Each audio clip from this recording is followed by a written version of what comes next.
Run, Rudolph. Tell Santa he can take the freeway down. Run, Rudolph. Oh, hey. This is your boy, Teddy G. Happy holidays to you. I'm just sitting here singing a couple of Christmas songs, trying to get into the Christmas spirit. It's December the 7th, 2022, Wednesday, and I am in Allentown, Pennsylvania.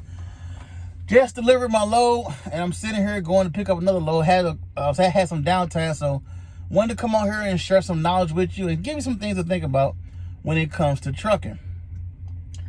People always ask that famous question, especially in trucking, because on this channel, we're trucking and traveling, and I like to keep it real with you on both levels. Today, we're going to talk about trucking. The famous question is, what trucking company should I go drive for? Now, most of this will be for new people, because usually guys like me that's been in the business for a minute, 10, 20, 30 plus years, they already got their groove figured out. They know what they want to do, where they want to go. So when you ask yourself that famous question, you went through school, you ready to go work for a company, you got your CDL, you're excited. Who should I go work for?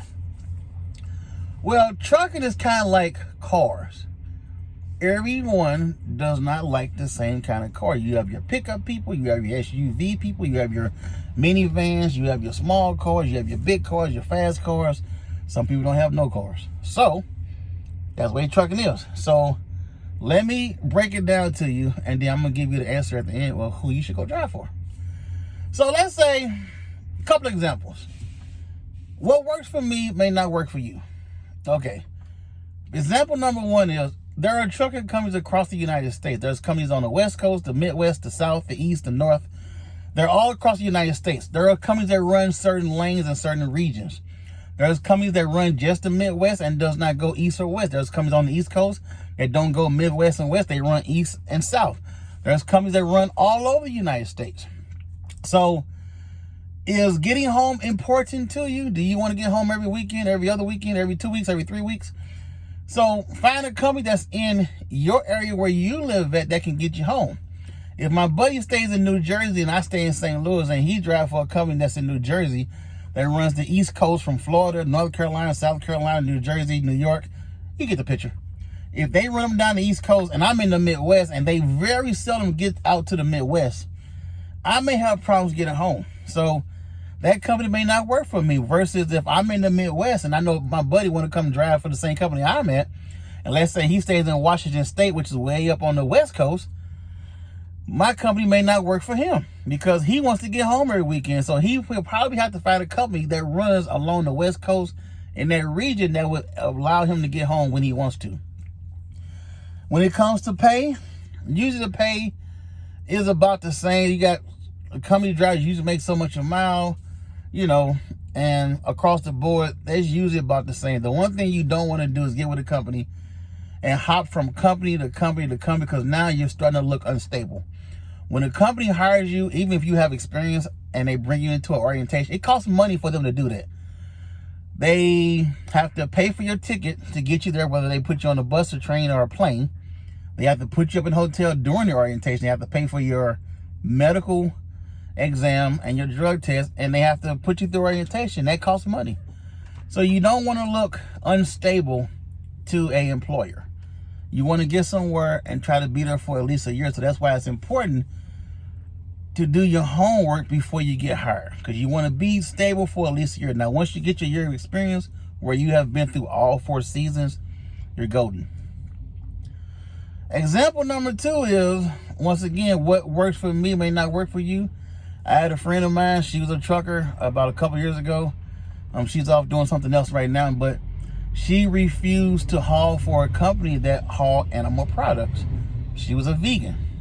She did not want to haul for a company because she did not want to be a part of the slaughtering process or the transportation of animal goods, because she strictly was a vegan. She eventually went to go work for a company that hauled like floral arrangements, flowers to like the distribution center that deals with roses and flowers and all that. So that's who she went to go work for. That was her personal belief. Once again, we haul animal products here. I haul yogurt. We haul animal meat, finished products, raw products, and this company will not have work for her. So when you decide who you want to work for, you have to think about what works for you, the quality of life. Does your company, will that company get you home, when you want to be home? If you want to be home Friday night at 6 p.m., that may work for you. Where me, I just want to be home Friday. When it comes time to travel, are you allowed to take your time off that you need to travel? Some companies are very lean with that. Some companies are very strict.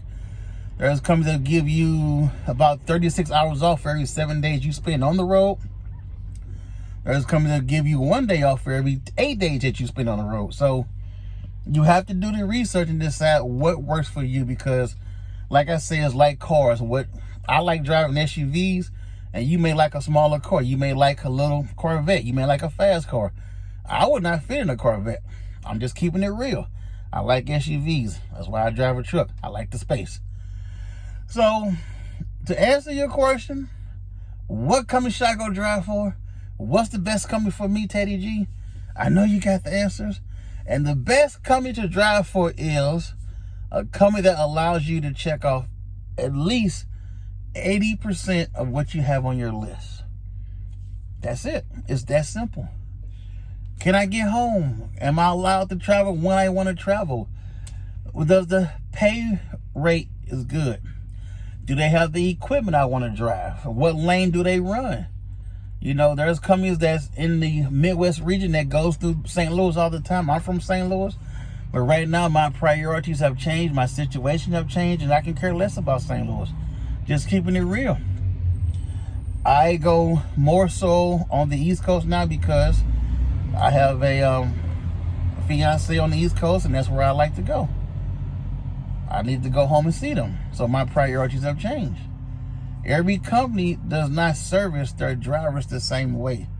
So you have to decide what works for you. Some people don't want to travel. Some people don't worry about getting on. They just want to come out and make money. Great. Hey, any company may work for you as long as they paying good and you want to go work for the company that pays the most. Perfect. Other than that, it's that simple, people. Welcome to trucking. Hey, as always, grind hard and travel harder when deciding what to go work or who to go work for. Now you know. This is Teddy G. I'm going to holler at you. God bless. Happy holidays to you and your family. And until next time, grind hard and travel harder. And once again, welcome to trucking.